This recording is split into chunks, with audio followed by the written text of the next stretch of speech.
আল্লাহ তাআলা 2024 সালে দুটো জালিম বাদশাকে, তানাশাহীকে আল্লাহ রাঁধা ভাত খেতে দেয়নি। রুজির মালিক আল্লাহ সেরকম। নাম্বার 1, বাংলাদেশের হাসিনা সরকার রাজ হাঁসের মাংস রান্না হয়েছে তার কিচেনে, পাতি হাঁসের মাংস রান্না হয়েছে, পমফ্রেট মাছ, ইলিশ, ভর্তা, বিভিন্ন রকম আইটেম, চাটনি, পাঁপড় তার কিচেনে রান্না হয়ে রেডি।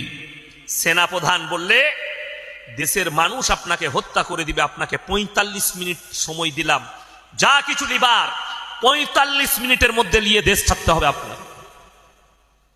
45 মিনিটের ভেতরে আর রাঁধা ভাত খেতে পাইনি, যা পেরেছে গুটিয়ে অ্যাটার্জিতে ভরে পালাতে হয়েছে। তার নাম আল্লাহ।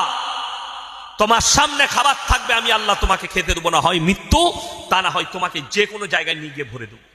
নাম্বার 1, 2024 সাল শেষ হওয়ার আগে ডিসেম্বরে বাশার আল আসাদ, সিরিয়ার যে রাজা, প্রেসিডেন্ট, 54 বছর রাজত্ব করেছে। বাপ আর বেটা, বেটা করেছে 25 বছর, বাপ করেছে 29 বছর। যে মসজিদেতে, দামেস্কের মসজিদে, যেখানে ইমাম মেহদি ইমামতি করবেন আর আসরের নামাজে আল্লাহ তাআলা হযরতে ঈসা মসিহকে নামাবেন, জোরে বলুন সুবহানাল্লাহ। তখন দাজ্জালের অভিভাব চলবে। ওই মসজিদে ঈসা মসিহকে আল্লাহ তাআলা দুনিয়ার বুকে প্রেরণ করবেন, নামাবেন আসরের নামাজে।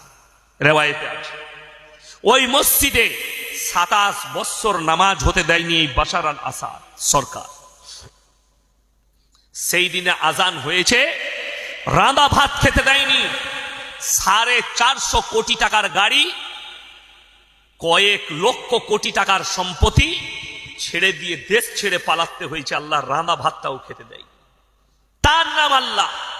অনেক মানুষ আপনারা ভাবছেন, বৈজ্ঞানিকরা ভাবছে পৃথিবীটা ধ্বংস হবে, বিশ্বাস করতে লেগেছে।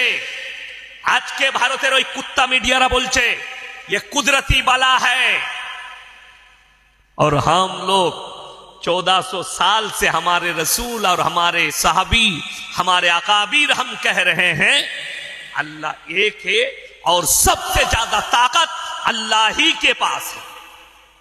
আল্লাহর কাছেই সব থেকে পৃথিবীর শক্তিটা আল্লাহর কাছেই আছে।